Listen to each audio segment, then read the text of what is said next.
अब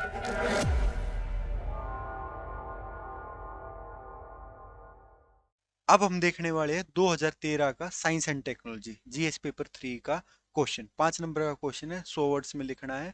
स्पीडली बिल्कुल pin point answer लिखना पड़ेगा आपको। मैट्रिकली इसमें मैंने कुछ ज्यादा दिया है तो इतने पे ज्यादा ध्यान देने की जरूरत नहीं है, बस आपको समझ में आ जाए इसलिए मैंने थोड़ा सा बढ़ा दिया मटेरियल, ठीक है।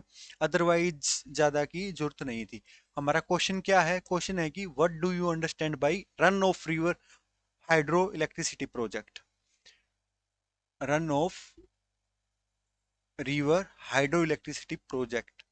अगर आपको कुछ नहीं पता इसके मामले में और आप अगर सिंपल सा इस वर्ड पे जाके अगर आप बनाओगे ना, तब भी जाके इसका आंसर आराम से लिख सकते थे। 5 नंबर का ही लिखना था, ज्यादा बड़ा नहीं है, बस इसकी डिफाइन करो, बेनिफिट बता दो, ओ डिफरेंसेस बता दो, बात खत्म। इतना ही ध्यान देना था और कुछ नहीं। फिर क्या है कि डिफरेंट बता दो। What do, what do, how it is different. ये ना बिल्कुल जो बचपन से हम देखते आ रहे हैं ना, व्हाई व्हाट व्हेन, ऐसे ही स्ट्रेट फॉरवर्ड क्वेश्चन था। ज्यादा इसमें इफ एंड बट नहीं करनी थी, बिल्कुल स्ट्रेट फॉरवर्ड है। आपको ज्यादा दिमाग पे जोर नहीं डालना। सिंपल सी बात है, पहले इसको run of river hydro electricity project को एक्सप्लेन कर देना है, फिर उसको डिफरेंट बता देना है कि ये कैसी इसका डिफरेंस है दूसरे उससे, ठीक है। तो अभी हम देखते हैं कि भाई ये रन ऑफ रिवर प्रोजेक्ट क्या है। देखो मैं एक्सप्लेन कर देता हूँ इसको हल्के से, उतना ही मोर देन सफिशियंट है। पढ़ आप पीडीएफ वगैरह से भी सकते हो। जो चीज आप 3 मिनट में 2 मिनट में पढ़ के खत्म कर सकते हो, उसके लिए 10 मिनट की वीडियो देखने का कोई फायदा नहीं है। टाइम बचाओ, टाइम ही सब कुछ है इस एग्जाम के लिए। तो ठीक है। तो अभी इसमें क्या है कि भैया रिवर है, रन ऑफ, रन ऑफ क्या है? नदी बहती आ रही है, उसमें भी तो अपना कुछ ना कुछ वेलोसिटी है, कुछ ना कुछ तो फोर्स लेके चलती है। अगर उसी फोर्स को अगर हम इलेक्ट्रिसिटी में कन्वर्ट कर ले तो अपना ये रन ऑफ हो गया।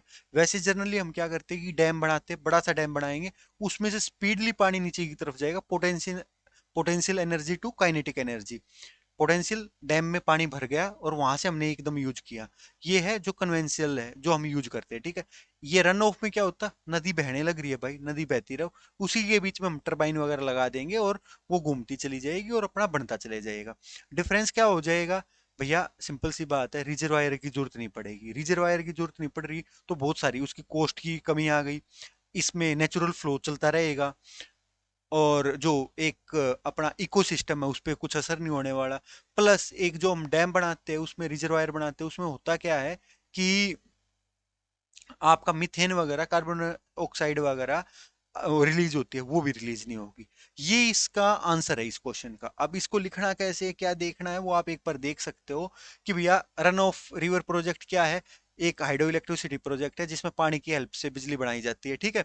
और इसमें क्या करते हैं हम भैया, फ्लोइंग वाटर है जो जनरेट करता है इलेक्ट्रिसिटी, मतलब जो पानी बह रहा है ना उससे ही हम यूज करने वाले हैं।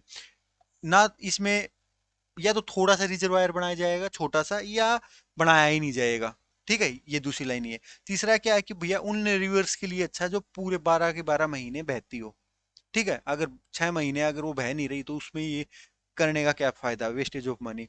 और इसके दो फीचर है, मतलब दो अगर जोग्राफिकल, अगर इन चीजों को वो कर रही है फुलफिल, तो हम ये लगा सकते हैं वहां पे। एक तो ये 12 की 12 महीने ये बेचारी नदी बहती हो। दूसरा क्या है कि उसका टिल्ट थोड़ा अच्छा होना चाहिए, मतलब टिल्ट अच्छा हो कि थोड़ा झुकाव हो। झुकाव होगा तो पानी का प्रेशर ज्यादा होगा, वेलोसिटी ज्यादा होगी, जिससे हम अपना एनर्जी बढ़ा पाएंगे। ये दो चीज ये लिख रखी है कि टिल्ट होना चाहिए, टिल्ट होना चाहिए और फ्लो रेट होना चाहिए, रेनफॉल या स्नो, जो भी अपना ग्लेशियर वगैरह पिघल के उसमें से अपना पूरे 12 के 12 महीने आना चाहिए, ठीक है। उसमें ही ज्यादा यूजफुल है ये। अगर 6 महीने के लिए बरसाती कोई नदी है उसमें ये कोई काम का नहीं है, ठीक है। फिर इसमें है कि इसके फीचर्स क्या है, फीचर्स क्या है या इसके डिफरेंस मान लो जो अपना कन्वेंशियल सिस्टम है डैम वगैरह रिजर्वायर वगैरह उससे। तो प्राइमरी डिफरेंस तो यही है कि उसमें हम, इसमें तो बहता हुआ पानी यूज करते हैं और उसमें हाइट यूज करते हैं, यही बात इसमें हमने लिख रखा है। इसमें हमने नेचुरल फ्लो यूज किया और उसमें हमने क्या किया है, हाइट से पावर ली है, ठीक है। दूसरा पॉइंट क्या होगा? दूसरा पॉइंट ये है कि भैया कॉस्ट कम है इसकी और जल्दी से बनाया जा सकता है। उसमें तो रिजर्वायर बनाओ, ये करो वो करो, हजार चीजें, बट इसमें क्या है कि जल्दी से बना सकते हैं। इसमें तो क्या करना होता है, जस्ट जो अपनी टरबाइन सिस्टम है ये अक्रॉस द रिवर प्लेस कर देनी होती है और उससे हार्वेस्ट कर लेते हैं हम, ठीक है। और स्मॉलर इन्वायरमेंटल फुटप्रिंट, मतलब फुटप्रिंट क्या होता है कि आप इन्वायरमेंट पे क्या इम्पैक्ट डाल रहे हो। तो इस वाले केस में तो कम ही होगा ना, रिजर्वायर वगैरह से तो ज्यादा हो रहा है, इसमें कम होगा। ठीक है, स्मॉलर, स्मॉलर इन्वायरमेंटल फुटप्रिंट, ये ऐसे वकैब होती है जो आपको तैयार करके रखनी होती है।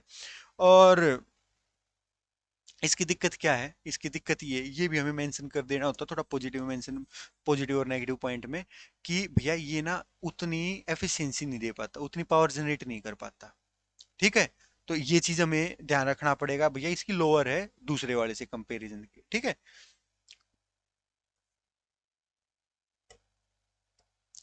एक तो वो तरीका था जो अभी अभी मैंने बताया, दूसरा तरीका ये है कि भैया हम कन्वेंशनल सिस्टम का और थोड़ा ऐसा दिखाए कि भैया हमने बहुत ज्यादा चीजें लिख रखी है, लिख तो वही चीजें रखी है कि भैया लिटिल और no water storage, absence of reservoir है, तो क्या कर रहा है कि कार्बन और मीथेन की कंपोजिशन वगैरह की वो मतलब दिक्कत नहीं हो रही।